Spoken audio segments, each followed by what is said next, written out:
2시간 전에 마감한 트레이더가 생생하게 전하는 글로벌 마켓 리뷰 델타1입니다. 우리 시장은 애플카 이슈로 올랐고 미국은 바이든 트레이딩으로 올랐습니다. 정말 강한 장이죠. 고점을 돌파하고도 나스닥을 2%를 더 당겼으니까요. 그런데 몇 가지 주의해야 될 것들이 보이기 시작합니다. 이것은 상승을 주의해라 또는 하락을 주의해라 이런 뜻이 아니라 지금 시장이 주식 중심으로만 지수만 지금 오르고 있다는 것이죠. 그러면 이것은 추가로 더 상승할 수 있는 것 얼마든지 가능합니다만 주의를 좀 점검하고 가야 된다. 그런 의미가 되겠습니다. 자, 그리고 대응 전략은 또 어떻게 될지 이 고점에서는 참 따라하기가 부담스럽게 생각되실 텐데요. 그런 대응 전략도 함께 살펴보겠습니다. 자, 아시아 세션부터 먼저 갑니다. 코스피 지수는 아무리 애플카 이슈가 있다 하더라도 한 번에 1.75%를 갭상승을 시켜서 날리면 당연히 콜옵션이 폭등을 하겠죠. 그리고 그 콜옵션의 폭등은 이미 실현된 변동성이기 때문에 거기서 오버슈팅이 더 나오지 않는 이상은 변동성이 소멸되기 마련입니다. 이미 변동성이 실현이 돼버리면 그 변동성으로 인한 어떤 그 기초자산의 흐름이 조금이라도 역추세로 가게 되면 변동성이 빠르게 사그라들죠. 저는 지금 변동성 장세라고 생각을 합니다. 제가 어제도 영상에서 얘기했듯이 지금은 강세장, 그다음 두 번째가 변동성 장세다. 그래서 어제 그렇게까지 과하게 갭을 띄울 일은 아니었다고 봐요. 그런데 갭을 띄웠죠. 자, 그리고 나서 갭 뜨고 나서 2분 동안은 콜옵션에서 환매가 나왔어요. 그러면서 이제 옵션이 엄청나게 높은 변동성에서 거래가 되는데 현물 종목들 보면 그때 기아차가 현물 상한가에서 동시 효과를 한 등 초강세 모드였죠. 시간이 지나 놓고 보니까 거기서 콜옵션 매도를 하고 풋옵션을 샀으면 좋았다라고 하는 것이지 거기를 가지고 콜매도의 찬스다라고 매도 포지션을 가득 싣는 것은 사실은 적지 않은 부담이었을 것입니다. 다만 이제 워낙 변동성이 높았기 때문에 아까 얘기한 대로 변동성이 실현이 되어버린다면 이미 다 실현됐다고 하면 즉 기초자산이 더 이상 상승을 못하고 조금이라도 내리기 시작하면 변동성이 이미 실현되기 때문에 그 다음부터는 이제 양매도가 부담이 덜하게 됩니다. 시장을 예단한다는 게 참 어려운 일이죠. 처음 2분 동안은 그렇게 고생을 시켰습니다만 그래도 변동성이 빠르게 하락하면서 시장은 살살 눌리기 시작했습니다. 오늘 시장을 누른 주체는 외국인 현선물 동반 매도인데요. 개인은 그냥 현물 원래 매수하던 대로 그냥 꾸준한 매수를 하였어요. 특히 이제 어제 같은 경우에 그렇게 강력한 반등이 나오면서 그래 시장 강세장이네 라고 생각한 그런 개인들이 매수를 좀 많이 늘렸죠. 그러면서 이제 1조 2천억 넘게 매수를 했고요. 그리고 그 선물 시장에서는 개인은 좀 소극적인 매수로 대응을 했습니다. 외국인 선물 매도 압력이 워낙 강했고 그래서 그냥 개인들은 처음에는 선물 저평가 현상을 용인하였습니다. 그러면서 이제 기관이 이제 프로그램 매도를 내놓기 시작했고요. 옵션 시장에서 처음 1시간 동안 그래 그냥 지수가 고점에서 아무리 7포인트가 스트레이트로 밀려도 콜옵션 중심으로 이제 하락이 나오면서 변동성이 빠르게 빠진 건데 그런데 거기서부터 선물 지수 422포인트를 하회하기 시작하자 풋옵션이 상승을 하면서 변동성이 다시 증가를 하기 시작합니다. 사실 이런 것 때문에 양매도가 참 어려운 거예요. 기초자산이 장중 진폭이 커서 행사 가격이 여러 개 움직이다 보면 어쩔 수 없이 해지가 해지를 부르게 되죠. 그런데 내재 변동성 수치가 워낙 높다면 어느 정도로 행사가를 움직인다 하더라도 해지가 별로 안 나오게 됩니다. 왜냐하면 굳이 해지를 할 이유가 없을 정도 변동성이 높기 때문이죠.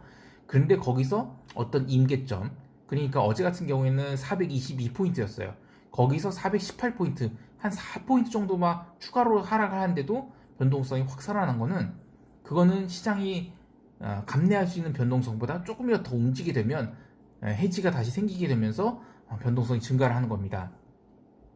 다행히 이 풋옵션 가격을 전일 종가권 위로 살짝 올린 정도에서 추가로 변동성이 살아나지 않으면서 시장이 반등을 시작했습니다. 10시 30분부터 11시 40분까지는 외국인들이 그래서 매도 압력을 좀 줄였고요. 선물 매도를요.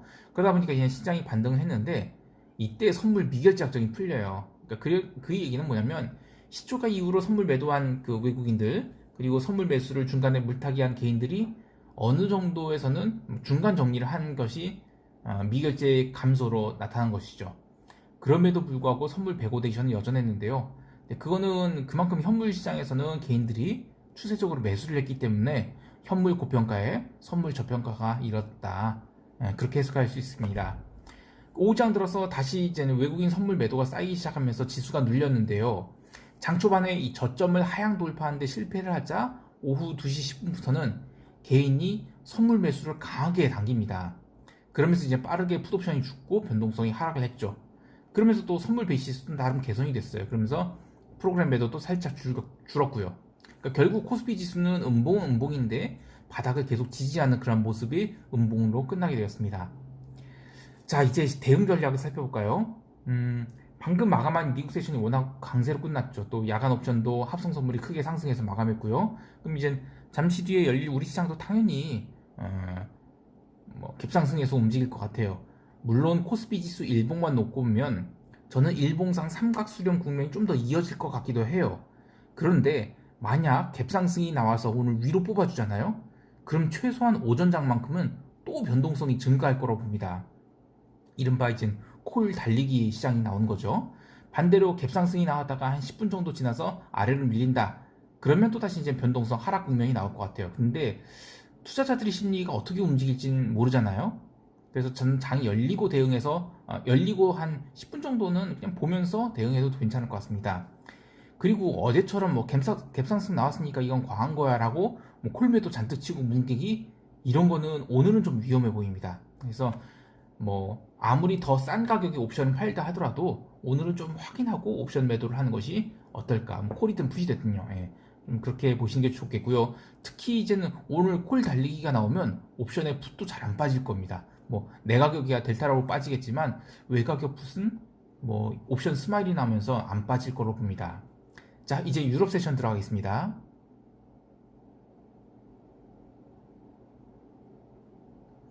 유럽 세션 시작에 앞서 발표된 영국이 CPI랑 PPI가 영국이 CPI랑 독일 PPI는 모두 컨센서스보다 크게 올랐어요. 그런데 시장은 각자 다르게 움직였죠. 개별 종목 이슈로 움직인 거라서 영국은 초반에 과하게 눌렸고 오히려 독일은 강하게 상승했습니다. 마감에야 둘 다 올랐지만 장중에는 뭐 푸지가 0.5% 마이너스 0.5%까지 빠지고 또 스탁스는 장중 내내 그냥 플러스권을 유지하면서 참 어려웠습니다. 근데 이게 증시만 그런 게 아니라 전반적으로 오늘 시장이 어려운 흐름이었습니다. 유럽 세션 초반까지만 해도 나름 유로화가 강하게 움직이고 있었는데 본장 시작하면서 유로화를 줄줄줄 빼기 시작하더니 거의 조정 없이 스트레이트로 유로화를 제법 큰 음봉으로 찍어 눌렀죠. 반면 이 파운드화는 오늘 장중에 1.3725까지 상승하면서 유난히 강세를 보였고요. 근데 이거는 영국이 좋아서라기보다는 그냥 이탈리아 정국이 약간 어수선하면서 비달러 바스켓 내에서 유로화만이 유난히 약세였다라고 봐야 될 것입니다. 어차피 내일이 20이기 때문에 오늘 유로화 내린 건 뭐 큰 문제는 아니라고 보고요. 내일 내리면 그게 진짜 내린 거고 아니면 내일 오르면 그게 진짜 뭐 그 약달러의 뭐 추세적 뭐 스타트다. 뭐 그렇게 볼 수 있을 것 같아요. 어쨌든 내일이 진짜 움직일 것 같아요. 내일이 아니네요. 오늘 오후장이네요. 자, 유럽 세션에서 또다시 또 골치 아픈 흐름들이 있었어요. 이 커머디티들이 따로 국밥 흐름을 보였다는 거죠.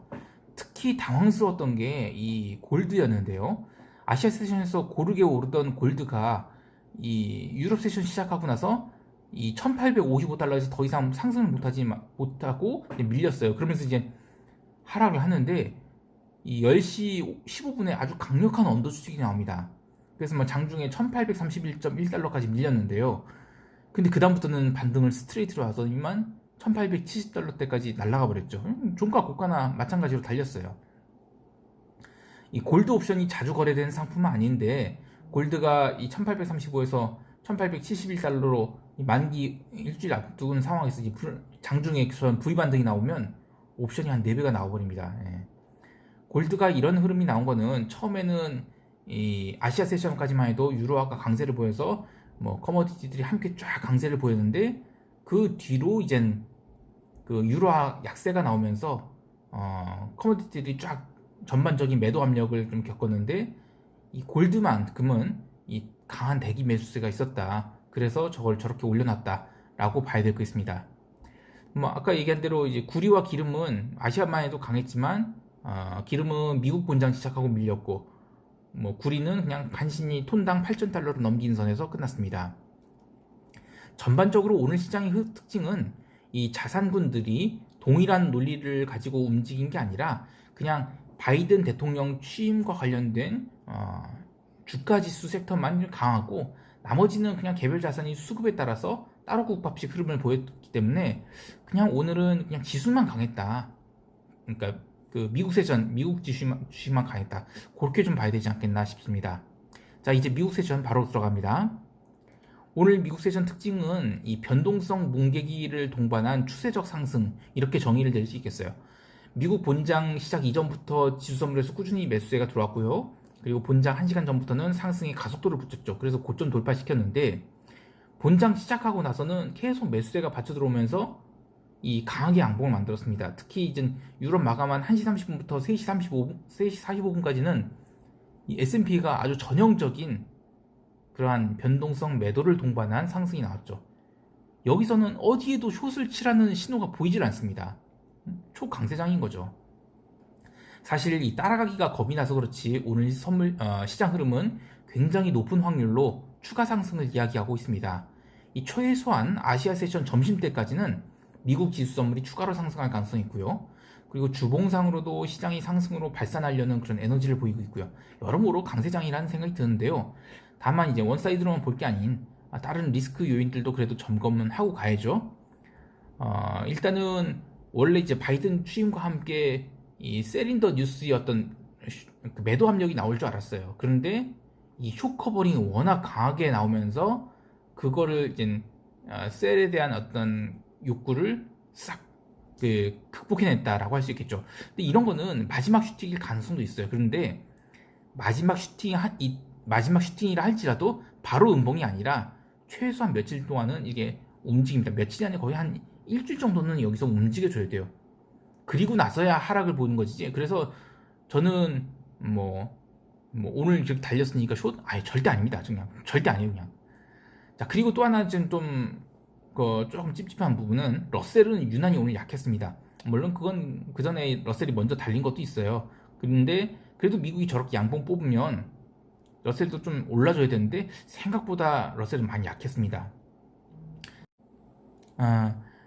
잠깐 끊겼는데요. 또 하나가 있습니다. 지금 이 이슈가 사실 다 나온 거예요. 그래서 바이든 기대감 때문에 지금 많이 올랐는데 이제 취임도 했고 이제 바이든이 트위터는 합니다만 그래도 여기서 시장을 또 위로 견인할 수 있는 그런 어떤 이슈가 뭘지 아직은 상상이 안 가요. 그리고 마지막으로 이제 증시만 이렇게 반응을 한 거고 채권 시장이나 기타 시장은 별다른 반응이 없었습니다. 그러면 이거는 오늘 증시 랠리는 숏커버링에 의한 랠리의 가능성이 크고 또는 타겟티드 볼 같은 그런 전략으로 인한 그런 상승이었다. 그런 전략 매매로 인한 상승이었다. 그렇게 봐야지. 나머지 자산군들이 반응 안 한 건 좀 의미가 있습니다. 그래서 저는 조정이 시작이 일단은 이번 주는 아닌 것 같아요. 다음 주가 됐든 다다음 주가 됐든 일단 여기서는 한참 좀 더 상승하든지 아니면 횡보가 나와야 된다. 그렇게 보고 있고요. 자, 이렇게 하면 참 매매하기가 부담스럽죠. 그런데 이런 방법이 있어요. 그냥 눈 딱 감고 따라가는 거. 아니면 그냥 이건 내가 이익을 낼 수 있는 시장이 아니다라고 포기해버리면 차라리 낫습니다. 시장 고점 누구도 맞출 수 없어요. 그리고 하락은 맞추는 게 고점에서 매도를 하면 소위 이제는 짜릿하고 그런 건 있어도 실제로 그런 것이 트레이딩에 도움이 되지 않습니다. 괜히 여기서 많이 올랐다고 숏치면 아주 털리기 딱 좋습니다. 자, 개별 종목 보면 오늘 하이라이트죠. 넷플릭스. 어제 시간에서 12% 오르더니만 오늘 결국 16.85% 강력하게 상승해서 끝났습니다. 그리고 구글도 어제 이어서 갭상승 추가로 해서 5.36% 상승했고요. 오늘 빅테크가 다 좋았다고 하는데 저는 그간 한참 응축된 에너지가 좀 폭발을 한 게 아닌가 그런 생각이 들어요. 그래서 저는 이 현물 보면 나스닥 지수 이거 웬만해서는 하락하지 않겠다는 생각을 합니다. 사실 이번 어닝 시즌은 작년에 이 주가 폭등이 실적으로 뒷받침될 수 있는지를 확인하는 중요한 자리가 되는데요. 재작년 4분기는 코로나 이슈가 없었죠. 그래서 YOY로 실적이 상승을 한다고 하면 이 코로나를 견디고도 실적이 상승한 거기 때문에 굉장히 잘 나온 실적이라고 할 수 있겠어요. 그래서 그런 것들은 시장이 굉장히 강세로 봐야 될 요인들이다. 실적이 지금 굉장히 잘 나오고 있고 또 시장에서 긍정적으로 해석하는 것은 시장이 강세장이다 라는 증거가 되겠습니다. 자, 여기까지 다루고 시장 총평하겠습니다.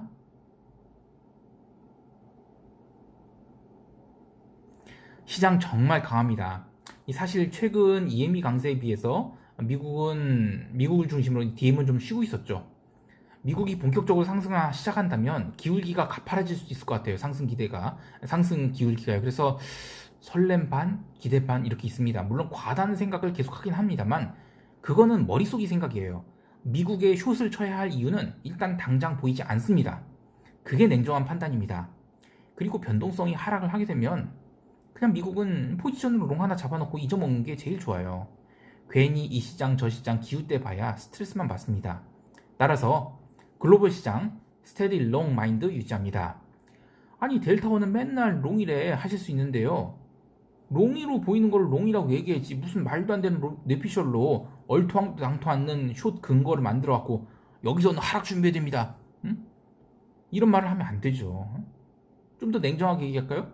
이런 말들은 엉터리 유선생이나 JOT 문가들이 자기네 고객들이나 시청자들이 곧버스에 물리고 막 이러면서 또는 미국 시장이 슈퍼 잡고 있으니까 그런 분들을 위로해준 립서비스에 불과해요.